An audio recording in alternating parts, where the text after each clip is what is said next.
Buenos días a todos. Ahora empezamos lo que es la tercera unidad del curso de introducción a la ingeniería.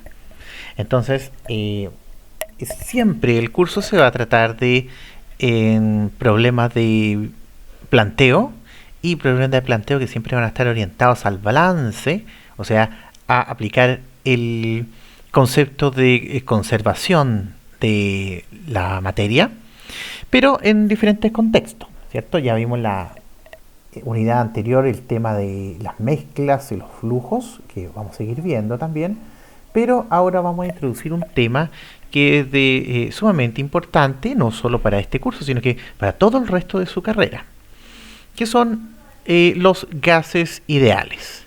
¿Por qué es tan importante? Porque los gases ideales nos van a permitir ver de la forma más simplificada que tiene la materia, de las relaciones entre las propiedades de estado que se llama, o que son las unidades principales. ¿Cuáles son ellas? ¿Cierto? Si se recuerdan de la definición de las unidades, de las magnitudes fundamentales, encontramos estas, ¿cierto?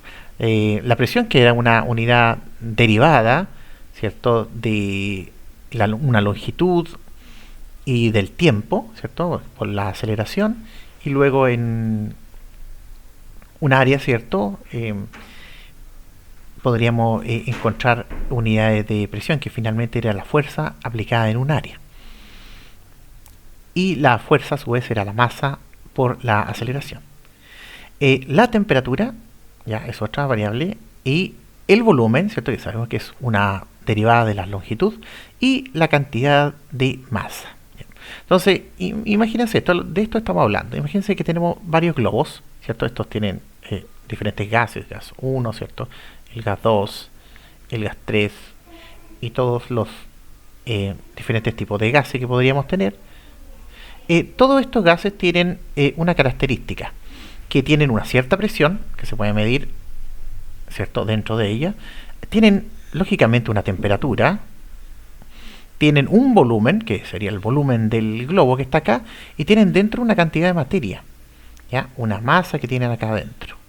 Ahora, el tema de los gases ideales es cómo nosotros podemos relacionar todos estos parámetros para el estado de la materia de los gases. Y los gases es lo más sencillo, porque a diferencia del sólido y del líquido, las interacciones que hay entre cada una de las partículas que hay dentro son más distanciadas, ¿ya? Entonces no hay efectos de atracción o repulsión o efectos de enlace con mucha energía, como hay en un sólido o en un líquido. Más aún, si nosotros a este tema de gases le llamamos los gases ideales. ¿Cuál es la diferencia entre un gas ideal y un gas no ideal? Es que el gas ideal se supone que está compuesto por partículas del gas, ¿cierto?, moléculas del gas, en las cuales no hay atracción ni repulsión entre ellas. Por lo tanto, andan libres por ahí, dando vueltas, y se mueven, ¿cierto?, tienen su velocidad, van girando las partículas sin interacción entre ellas, no se atraen ni se repelen. La segunda gran suposición de un gas ideal es que estas partículas no ocupan espacio. Ya, eso sabemos que no es real, ¿cierto?, porque toda partícula va a ocupar un espacio, pero un gas ideal es aquel que el espacio que ocupan las partículas es muy pequeño respecto al volumen total, ¿ya? Entonces, con esas dos salvedades siempre hay que tenerlas en cuenta. Nosotros podemos ver cómo se relacionan todas estas variables dentro del estado de gas. Ahí le anticipo, esto lo vamos a ver en otro ramo después, que después, para pasar de gas ideal a un gas real, se aplica un factor de corrección y con una serie de consideraciones, pero entendiendo bien el concepto de gas ideal, es muy fácil después cambiarse para ver el concepto de los gases reales. Pues bien, esto, ¿cierto?, cómo se relacionan estos parámetros dentro de un sistema, en este caso el sistema sería nuestro globo, ha apasionado a los científicos por muchos siglos, ¿ya? Entonces, aquí es interesante, hay una historia muy bonita, ¿cierto?, lleno de anécdotas entre quién empezó a estudiar esto, ¿ya? Y partimos por ahí por finales de 1600, donde este británico, Robert Boyle, investigó mucho, ¿cierto? Imagínense, los equipos que tenían en ese tiempo no eran muy sofisticados, pero él se dio cuenta de algo. Se dio cuenta que en un gas, ¿cierto? A condiciones de laboratorio, se mantenía esta relación. Que si yo cambiaba la presión de algo, se modificaba el volumen, ¿cierto? Para que el producto entre presión y volumen permaneciera siempre constante. Entonces, eso quiere decir, ¿cierto? Que la presión es igual a alguna constante, ¿cierto? Vamos a poner, a ver, para que no se nos enrede con algo, vamos a poner una letra inventada, ya, esa es una constante, dividido por el volumen. Si yo aumento uno, para que esto se mantenga constante, el otro tiene que disminuir o viceversa. Entonces, ¿qué experimento hizo Boyle? Hizo algo parecido a esto.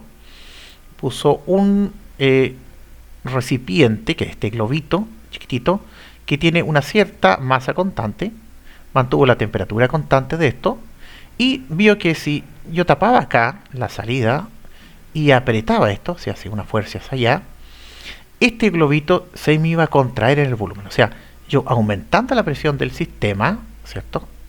El concepto de presión, ¿cierto? Estamos ejerciendo, fíjense, una fuerza aquí sobre una determinada área. Aumentando la presión, se me va a pasar que el globito se me va a achicar. Y esto lo pueden hacer en sus casas si es que tienen una jeringa como esta, ¿cierto? Grande, lo pueden hacer. O si tienen un tubo también, lo pueden hacer, lo tapan por un lado y soplan por el otro. Y si es transparente, esto deberían ver que este globito, ¿cierto? Que está parcialmente inflado, se va a achicar si es que nosotros le aplicamos presión. Ahora, lo interesante es que si ustedes parten con este experimento al revés, o sea, lo tienen así, tapan acá y tiran esto para el otro lado, ¿cierto? O sea, están sacando presión, lo que va a pasar es que el globito crece. No estamos inflando el globo tiene la misma masa de aire adentro, pero va a crecer porque la presión que va a estar siendo ejercida es menor, por lo tanto se va a producir esto. Si disminuyo la presión, va a aumentar el volumen. Entonces, Boyle, ¿cierto? Hizo muchas observaciones, era un tipo que le dieron muchos premios por inventar muchos métodos analíticos para probar propiedades de los gases. Se dio cuenta de esto, pero hasta ahí no más quedó. Nunca se supo cuál era la naturaleza de esta constante, qué número exacto es. Obviamente, haciendo muchos experimentos se llegó a algo, pero que no tenía una explicación física. Acuérdense, esto es a temperatura constante y manteniendo la masa constante.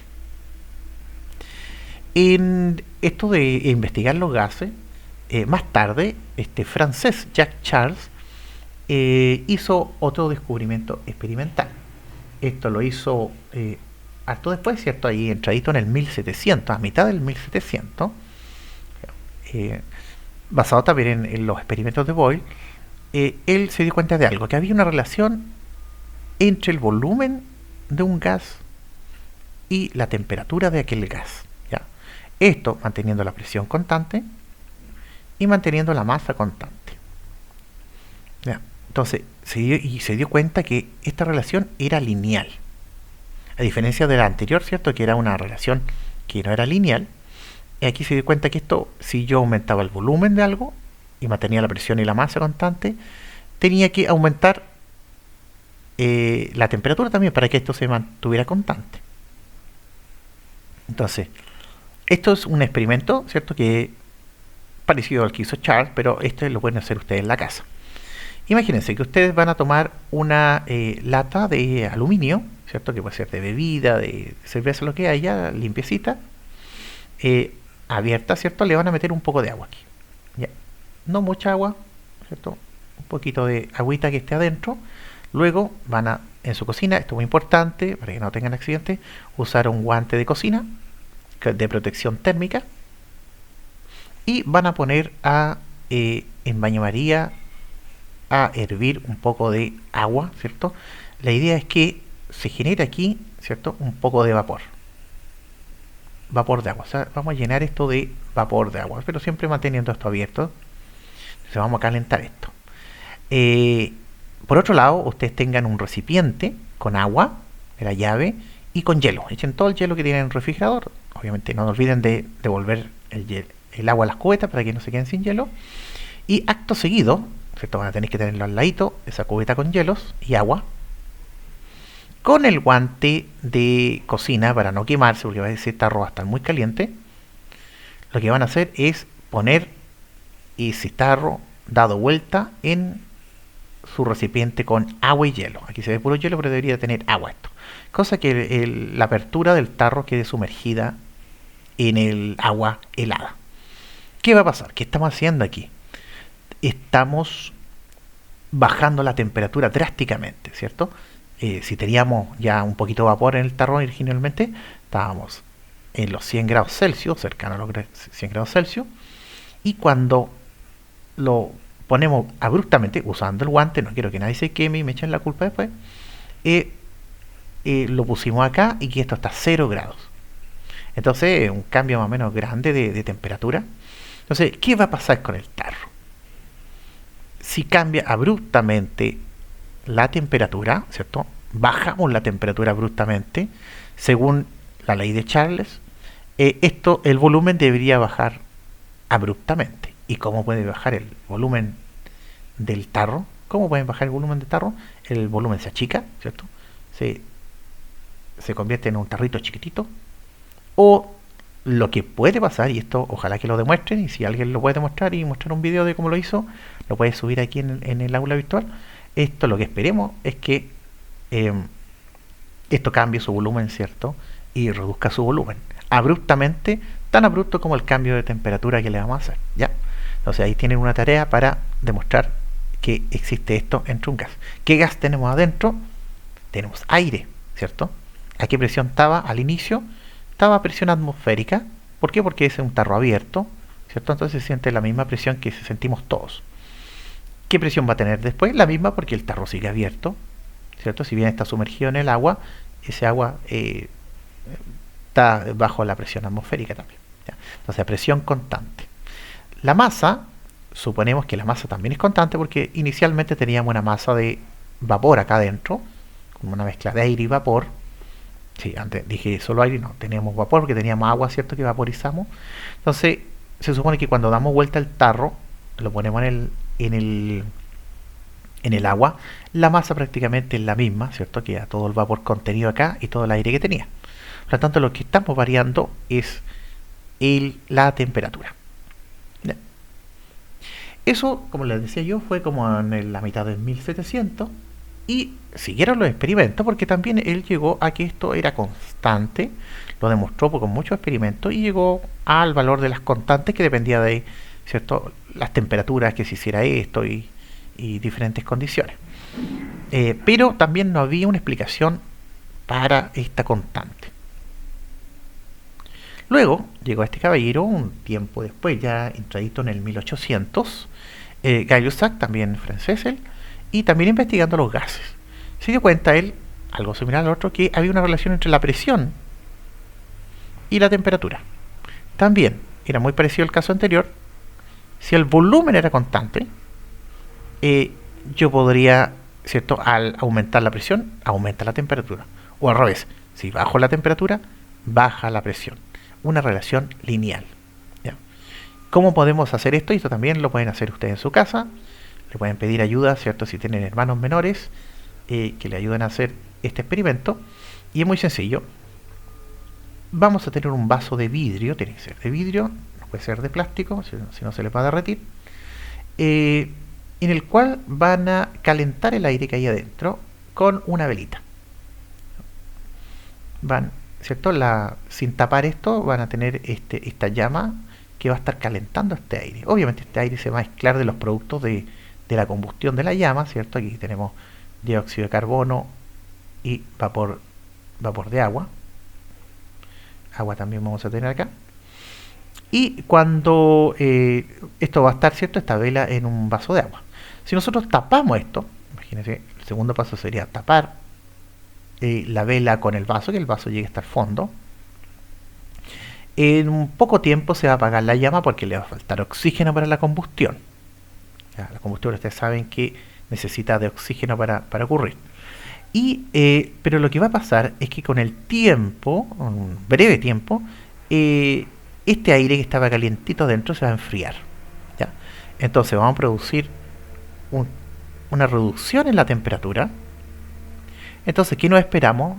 Según lo que descubrió Gay-Lussac, una disminución en la presión, tan abrupta o tan rápida como el cambio de temperatura dentro del vaso. Por lo tanto, háganlo en un lugar que esté fresco, ¿cierto? Donde hay una ventana para que esto se enfríe luego. O también pueden usar agua fría acá, ¿cierto? Agua con un poquito de hielitos. Entonces, ¿cómo vamos a poder verificar que la presión bajó? Lo interesante es que como aquí se va a producir un cambio de presión, se va a producir una presión menor a la que había antes, esto va a ejercer una succión. Porque, ¿cierto? Estamos reduciendo la presión. Es que cuando ustedes, ¿cierto?, toman bebida o respiran, hacen una succión hacia adentro, por lo tanto, hacen una presión en el sentido, ¿cierto?, adentro del recipiente. Entonces, ¿qué nos deberíamos esperar? Que el agua suba por el vaso. Entonces, ustedes tienen que demostrar eso, que el agua sube en el vaso, ¿cierto? Y ahí pueden demostrar, ¿cierto?, que hay una relación directa entre la temperatura y la presión. Y es un valor constante. Bien, junto a ello está nuestro querido amigo, ¿cierto?, Avogadro, que lo vimos antes, que nos ha simplificado la vida a todo el mundo, creando su número de Avogadro, que no tenemos que andar contando partículas pequeñas y millones de partículas, sino que usamos una cantidad que son los moles, que vimos, ¿cierto?, en la unidad anterior, que es un número bastante grande. Avogadro también hizo sus trabajos en los gases y se dio cuenta que sus moles, ¿cierto?, la cantidad de materia era proporcional en un gas a el producto de la presión y por el volumen. Esto siempre manteniendo la temperatura constante. Y ustedes lo pueden ver en la práctica, esto cuando van a inflar una rueda, ¿cierto? Ustedes, primero, al inicio la rueda, nosotros podemos decir, si está totalmente desinflada, la rueda está vacía. Eso no es así. La rueda no está vacía. La rueda tiene una cantidad de aire adentro, ¿cierto?, a una presión baja, que es la presión atmosférica. Pero la rueda está llena, en realidad. Está llena de aire. Solo lo único que pasa es que está a baja presión. Bien, entonces, si empezamos a llenar esta rueda, lo que va a pasar es que el volumen va a crecer, ¿cierto? Y cuando el volumen ya no pueda crecer más, va a empezar a aumentar la presión, ¿cierto?, que ustedes pueden medir en este bombín. Entonces, es experimentos como ese, ¿cierto?, ustedes lo pueden hacer y pueden ver hasta cuándo, ¿cierto?, la presión puede subir. Aquí no puede subir eternamente, ¿cierto?, se rompería, porque hay una relación máxima entre presión y volumen. Entonces, todos estos estudios de la fase gas a temperaturas y presiones ambientales nos llevan a que se necesitó una teoría, la teoría general de los gases. ¿Ya? Entonces, esta teoría dice que en un gas nosotros tenemos partículas, y estas partículas, cuando hay una temperatura no muy elevada y presión muy elevada, andan libremente por ahí. Entonces tienen una energía estas partículas, ¿cierto? ¿Y de dónde sacan su energía? Bueno, la sacan de la energía cinética que tienen, ¿cierto? Esta energía, cómo se mueven, tienen una energía cinética, o sea, están moviéndose por ahí y tienen esa energía del movimiento. Ahora, hay algunos momentos que se quedan quietas, por ejemplo, cuando llegan aquí, en ese momento tienen una energía potencial, ¿cierto? Energía potencial como la que hay, ¿cierto?, en una altura, en una represa. Ahí el agua está tranquila, pero tiene una energía potencial que cuando se caiga. Entonces, si nosotros obviamos la atracción que hay entre las partículas y la energía que se puede desprender de los choques con el borde, esta energía potencial y esta energía cinética es proporcional a la temperatura.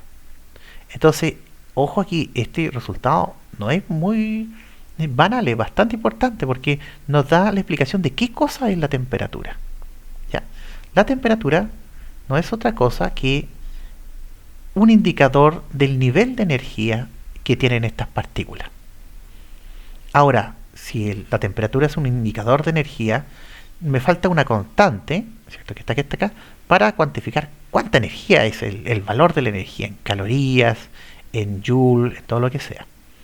Y esto, ¿cierto? Según la teoría de los gases, es lo que se llama constante de Boltzmann, ¿cierto? La constante de Boltzmann fue generada teóricamente, pero comprobada, lógicamente, ¿cierto? Su valor experimentalmente es un valor muy, muy pequeñito, que es la energía que tiene una partícula que está a una cierta temperatura. Mientras más temperatura, obviamente esa partícula tiene más energía. Entonces, todo este término de acá es lo que se conoce como energía térmica, ¿ya? O el calor, ¿cierto? La energía térmica. Entonces, esto es importante porque relaciona temperatura como energía con otros dos factores, que es el factor de entre presión y volumen, que también es energía, y esto se conoce como energía mecánica. Esto es lo que, por ejemplo, hacemos nosotros cuando inflamos una rueda. Aplicamos a un volumen una cierta presión, ¿cierto? Modificamos el volumen, ¿cierto? Hasta que se llene nuestra rueda, y después modificamos la presión de ese volumen. Todo esto nos cuesta energía a nosotros, nos cuesta la energía de nuestro brazo, o sea, un compresor que está llegando, la energía del compresor. Esto es energía mecánica. Entonces, esta ecuación que está acá es una ecuación de conservación de la energía, pero por partícula, ¿cierto? Entonces, como nosotros en ingeniería no nos gusta trabajar con partículas porque son muy chiquititas, y este número constante de Boltzmann es muy chiquitito, tendríamos que estar usando números requete gigantes para poder, ¿cierto?, expresar lo que en la realidad ocurre. Por suerte, nuestro amigo Avogadro, al que tenemos que agradecer siempre, nos inventó el número de los moles. Por lo tanto, esta ecuación de acá la vamos a llevar al lenguaje de Avogadro con moles. Ya, aquí estaba la ecuación, ¿cierto?, de balance de energía mecánica y térmica, donde nos explicaron qué cosa es temperatura. Temperatura era, ¿cierto?, el nivel energético que tienen ciertas partículas, y que podemos medirlo, ¿cierto? La temperatura la podemos medir con una referencia. Lo transformamos en esta de acá, que esta es la ecuación que ustedes se tienen que aprender de memoria, ¿ya? Pocas cosas les vamos a pedir en la carrera que se aprendan de memoria, pero esta sí que se la tienen que aprender de memoria. Si quieren se la tatúan en el antebrazo, como sean, pero esta ecuación de gas ideal la vamos a usar muchísimo. ¿Ya? Presión por volumen es igual a temperatura, pero en vez de la constante de Boltzmann tenemos a los moles, ¿cierto? El número de moles por este R. ¿Qué cosa es este R? Es conocido como la constante universal de los gases. Veamos de dónde sale ese R. Como dijimos antes no, nos molestaba esta constante de Boltzmann, ya que muestra la energía de cada partícula, y la vamos a transformar a algo más grande, que sean moles, no partículas. Entonces, la constante de Boltzmann es este número, 1,38, con más decimales, ¿cierto? Yo aquí lo trunqué, por 10 a la menos 23, imagínense, 23 cero antes del 1. Joule, que es energía, por Kelvin, que es temperatura. ¿Ya? Energía por cada grado Kelvin. El número de Avogadro, ya lo presentamos antes, es un número súper grande, ¿ya? Son 23 ceros después de la coma. Un tremendo numerazo, ¿ya? Y está en partículas por mol, ¿ya? Son las partículas dimensional, ¿cierto? 1 por mol. Entonces, este R, la constante universal de los gases, es la multiplicación de ambos términos. Si se fijan, son un número requete chiquitito por un número súper grande de un número normal, ¿ya? Normal es las unidades internacionales, que son Joule, ¿cierto? Unidad de energía, mol dividido por Kelvin. Nosotros no nos vamos a meter mucho en el tema de energía en este curso, ¿no? Pero sí lo van a ver mucho después. Entonces, la ecuación de gases ideales la vamos a usar con esta constante R en las unidades que nos interesan, ¿cierto? En la unidad internacional es 8,314, también un número que conviene aprendérselo. pero lo podemos usar en otras unidades que nos sean más cómodas para resolver los problemas que vamos a ver después. Entonces, ahí está la ecuación general de los gases ideales, que fue el fruto, ¿cierto?, de la unión de todos los descubrimientos que hubieron para relacionar presión, volumen, temperatura y cantidad de moles. Bien, ¿cuándo es válido un gas ideal? Eso es un tema que vamos a ver en cursos superiores, ¿cierto?, cuando veamos los gases reales, pero por el momento podemos decir que un gas ideal es válido acá, a bajas presiones y temperaturas normales, por ejemplo, de ambiente hacia arriba. ¿Por qué? Porque ahí las partículas tienen suficiente energía para andar librecitas. Si yo aumento la presión, ya, a muy alta presión, las partículas van a estar tan juntitas que ya va a ser casi imposible evitar que interactúen entre ellas. Y ahí, cuando hay interacción entre las partículas, ya la ecuación que vimos antes no funciona mucho. Ahora, otra cosa importante de la temperatura, además de su naturaleza, es lo siguiente. Si ya sabemos que tenemos PV es igual a nRT, imaginemos que los moles son constantes, un globo cerrado esto, R es constante, imaginemos que el volumen es constante. Esto en vez de un globo es una caja de acero, ¿ya? Entonces, que es muy difícil cambiar el volumen, ¿cierto? Habría que apretarla mucho. Imagínense que yo tengo un gas dentro de esa caja y le empiezo a bajar la temperatura, ¿ya? Empiezo a bajar la temperatura, me voy moviendo hacia allá, ¿cierto? Porque está la escala de temperatura.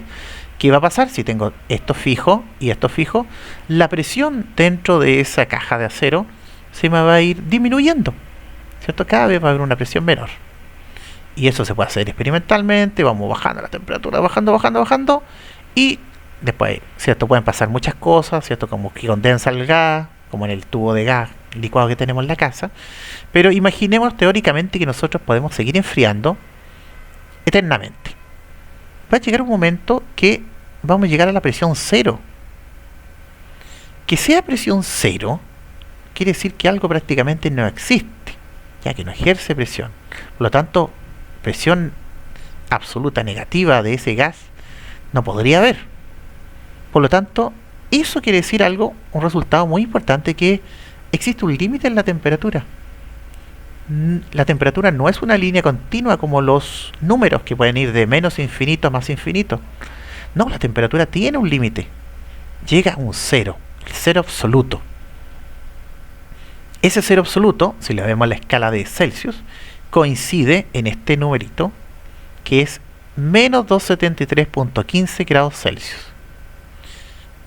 ¿Qué quiere decir esto? Por esta ecuación, la ecuación de gas ideal, que es aplicable en todo campo, nos damos cuenta de que existe una temperatura mínima posible. Imaginemos si este ejercicio lo hacemos con volumen a presión constante, tenemos lo mismo, pero llegamos a que el volumen no puede ser cero, ¿cierto? Una partícula no puede ocupar un volumen cero, o menos que cero, un volumen negativo, es que no existe una materia negativa, ¿cierto? Entonces, eso implica que hay un límite de la temperatura. La temperatura menos 273,15 y un par de decimales es lo que se llamó el cero absoluto. Y la unidad es, ¿cierto?, es el Kelvin.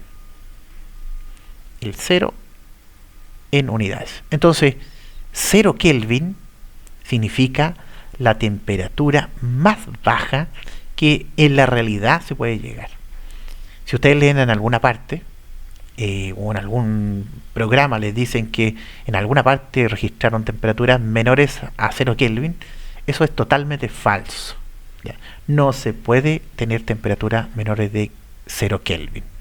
La temperatura más pequeña que se puede registrar, ¿cierto?, a niveles astronómicos, cerca de los agujeros negros, está cercano a los 0 Kelvin, pero jamás inferior a eso. ¿Por qué es importante eso? Aquí está lo mismo, ¿cierto? El ejercicio con el volumen también. Si nosotros a diferentes presiones bajamos la temperatura, llegamos al volumen 0. Y también coincide a la temperatura 273,15. Es importante eso porque qué temperatura vamos a usar cuando usemos esta ecuación y todas las ecuaciones las ecuaciones de ingeniería que vamos a ver después. Siempre esta temperatura tiene que ser la temperatura absoluta. ¿Ya? Siempre en esta ecuación usar temperatura absoluta. Si nosotros usamos otra temperatura, por ejemplo Fahrenheit o Celsius, está malo. Nuestros resultados van a estar malos, completamente malos. Así que siempre tienen que usar temperatura absoluta. Si un problema parte con que es un problema a 25 grados Celsius, por ejemplo, lo que tenemos que hacer para poder usar esa ecuación es transformarlo. La temperatura en Kelvin va a ser 25 más el 0, ¿cierto? El 0 Kelvin, que es 273.15. El resultado de esto es lo que nosotros vamos a usar en esta ecuación. Ahora, otra cosa importante, ya sabemos qué temperatura tenemos que usar en esta ecuación acá, siempre la temperatura absoluta, que puede ser Kelvin, y también su análogo en el sistema inglés es el Rankine, ¿cierto? Y ustedes tienen que, les dejo a ustedes esto sencillo, a lo mejor ya lo vieron, cuánto es la equivalencia entre Fahrenheit y Rankine, que también es sumarle un número. Ahora vamos a ver qué presión tenemos que usar nosotros en esa ecuación. Y aquí tenemos que identificar varias presiones que nosotros podríamos mencionar. Presión atmosférica, presión manométrica, presión de vacío y presión absoluta. Lo vamos a continuar en el siguiente video para que no sea tan largo.